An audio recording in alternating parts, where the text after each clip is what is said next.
Alors bonjour tout le monde et bienvenue aujourd'hui à ce petit vidéo.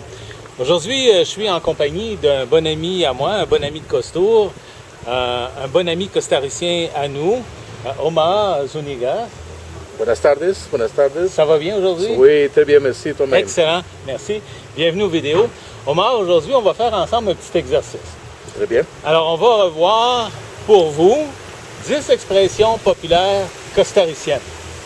Très bien. Alors, et vous allez nous expliquer un peu le contexte dans lequel c'est utilisé. OK, c'est bon. Parfait? Oui, oui, C'est oui, beau. oui. Alors, on commence avec l'expression numéro 1, qui est simple, qu'on connaît, mais vous allez nous expliquer le sens de tico. Très bien. Tico, c'est une façon de nous appeler, nous autres, les Costaricains. Les Costaricains, en soi, le peuple costaricain, c'est un peuple joyeux.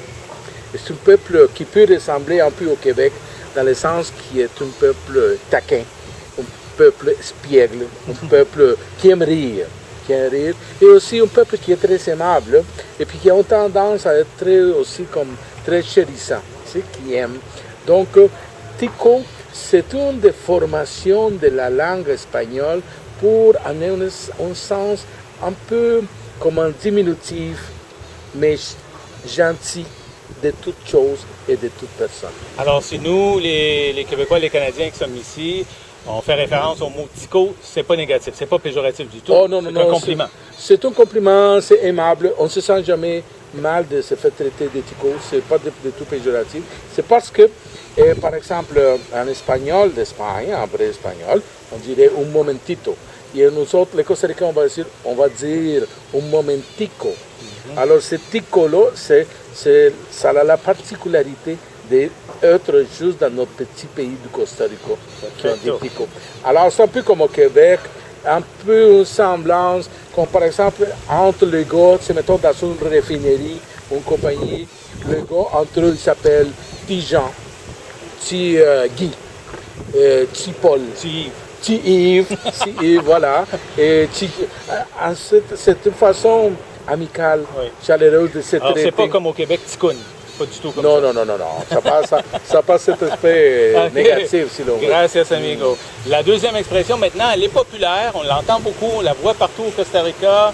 On n'est pas toujours certains, nous, les Canadiens, les Québécois, exactement ce que ça veut dire, le vrai sens du mot pura vida. Qu'est-ce que ça veut dire? Ça veut dire tout simplement pure vie. C'est une expression positive, c'est une façon de se saluer et c'est une façon affirmative de dire que les choses vont bien. Ça va bien, c'est pura vida. Comment estás, pura vida? Todo bien, pura vida. Alors on l'utilise à toutes les choses dans le sens positif. Excellent. Alors c'est une très belle expression. La prochaine expression maintenant, l'expression numéro 3, que loco. Ah, que loco. Encore une fois, c'est une expression qu'on peut utiliser à toutes sortes de choses. Loco, ça veut dire fou. Que loco. Alors, c'est que loco. Mais on l'utilise dans le sens positif, par exemple, si tu fais une génialité, quelque chose de génial, on dit que loco, non? On fait une erreur grave, par exemple, on a eu un accident de voiture. Oh, que loco. Et que locura. Alors, on utilise cette espèce de comme sens de la folie qu'on la extrapole à toutes sortes de choses dans le sens autant positif que négatif que loco. Excellent.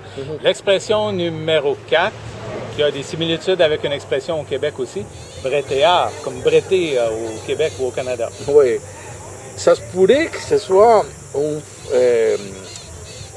francophonisme, je ne sais pas si on peut bien dire, mais qu'on ait prêté ça du français. Parce que ça veut dire travailler. Alors, bretear, on l'utilise, ir al brete, ou bretear, c'est travailler, aller au travail. Comme Jean-Paul brette dans son garage. Exactement. Jean-Paul trabaja en su garage. Excellent. Alors, voilà pour bretear. L'expression numéro 5, je l'aime beaucoup, hablar paja. Hablar paja. Ben, c'est un peu ce qu'on fait en ce moment, toi et moi. Ah oui? Ben oui, parce qu'on est en train de parler de tout, de n'importe quoi, dans un état humoristique, dans un état agréable. Alors, c'est une façon de tuer le temps, de passer le temps en parlant, en placotage. C'est comme du placotage. OK, puis c'est comme au Canada, au Québec, on va dire péter de la broue. Un peu, exactement, tout à fait. C'est très exact. OK, c'est ça qu'on est en train de faire dans le moment. Exactement, mais avec joie. Avec joie, oui, et intelligemment. Alors, l'autre expression maintenant, l'expression numéro 6, buona nota. Buena nota, c'est une expression positive. Et buena nota, c'est une quelle bonne note. Une bonne note. Par exemple, tu fais un faveur à quelqu'un, en espagnol, il va te dire, ah, que buena nota, quel détail, quel gros détail. Ok, si tu as une bonne conversation, on peut dire que buena nota à propos de quelqu'un. Es alguien muy buena nota. C'est quelqu'un comme une très bonne note. Très bonne note. Ouais. OK. La prochaine expression numéro 7, por dicha. Por dicha, c'est une belle expression, c'est-à-dire, enfin, quelle joie, oh, voilà, c'est ça, por dicha, quel bonheur. Finalement. Finalement, bon, por dicha, dans un sens aussi, encore une fois, comme très positif. Très positif. Ouais. OK. Et maintenant, l'expression numéro 8, matar la culebra. Ça veut dire, si on traduit littéralement, ça veut dire tuer la couleuvre.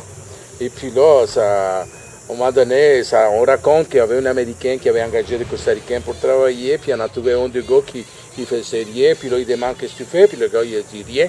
OK.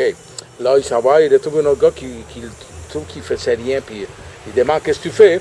Et le gars, il dit, estoy matando la culebra, je suis en train de tuer la culebra. Fait que là, il s'en retourne chez le premier gars, puis il dit, va aider l'autre gars à tuer la culebra, à jouer à l'autre type à mater la culebra. Et là, c'est ça. Donc là, quand le gars il s'installe, il s'assied sur le sol, puis attend que la couleuvre passe pour la tuer. Ah oui. Alors, c'est une façon de tuer le temps, si on veut. Ça peut prendre bien longtemps avant que la couleuvre Ouais, arrive. elle va sûrement passer, éventuellement. Mais on ne sait pas quand. On ne sait pas quand, alors on attend. OK, excellent. Alors, l'expression numéro 9 maintenant, si Dios quiere. Si Dios quiere. Ça, si vous venez au Costa Rica, vous allez voir, on l'entend beaucoup parce que c'est un pays très catholique, c'est très religieux et on l'utilise, que vaya con Dios, que Dios lo acompagne, si Dios quiere, alors si Dieu le veut, si Dieu le veut. Et alors, on l'utilise énormément. Alors, on se fait bénir, que Dios lo bendiga, que Dios lo acompagne, si Dios quiere. C'est toujours cette référence à Dieu. À cause de si cette Dieu le veut, on va se voir demain. C'est exact. Puis après qu'on s'est vu, c'est gracias a Dios. Exactement. C'est exactement. Et l'expression finale, l'expression numéro 10, solo bueno. Solo bueno, ça c'est une expression très belle qui nous vient de la campagne. Quand les gars y amènent au marché leurs produits, la récolte. Parfois, ça peut que ta récolte soit excellente, bonne ou moins bonne. Mais en tout cas, quand tu arrives et ta récolte a été bonne, alors tu demandes qu'est-ce que tu as? Alors c'est juste du bon, solo bueno. Tout le temps bon. Tout juste du bon. Alors c'est une attitude comme positive en voulant dire ce que j'amène, c'est que du bon. Il y en a que du bon. Alors c'est une attitude. Ça reflète bien l'esprit positif des costariciens. Oui. C'est pas pour rien qu'on nous appelle les pays les plus joyeux au monde. C'est un peuple qui a tendance à sourire davantage, qui est moqueur un peu, sans être nécessairement blessant.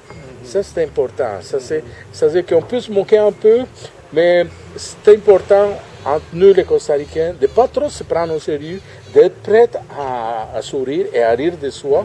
Et toujours, et si vous venez, je vous recommande d'avoir un bon merci dans la bouche, parce que c'est la façon de vous mettre des ticos dans la poche. Ah, excellent. Et merci beaucoup, mon cher ami Omar Zuniga. Avec plaisir. Merci d'avoir participé, d'avoir partagé votre culture avec nous aujourd'hui. C'est bien apprécié. Et avant de terminer, j'aimerais que vous nous parliez un peu de vous rapidement, parce que vous faites ici un métier très intéressant. Ah ben merci. Oui, en fait, je suis thérapeute. Je suis acupuncteur. Je fais de la réflexologie, des ajustements, puis je travaille avec de la cire d'abeille que je mets sur les petits points d'acupuncture pour guérir des maladies, pour enlever des douleurs. Et c'est ma passion. C'est-à-dire, c'est là que je me sens toujours très bien. C'est mon métier, c'est ce que Dieu qui a bien voulu me donner. Excelente. Muchísimas gracias. Un placer. Todo un placer. Por participar. Con mucho gusto. Pura vida. Pura vida. Excellent. Parfait. Great. Donc, tu n'auras pas besoin d'eau. Cheers. Cheers. Salud. Salud.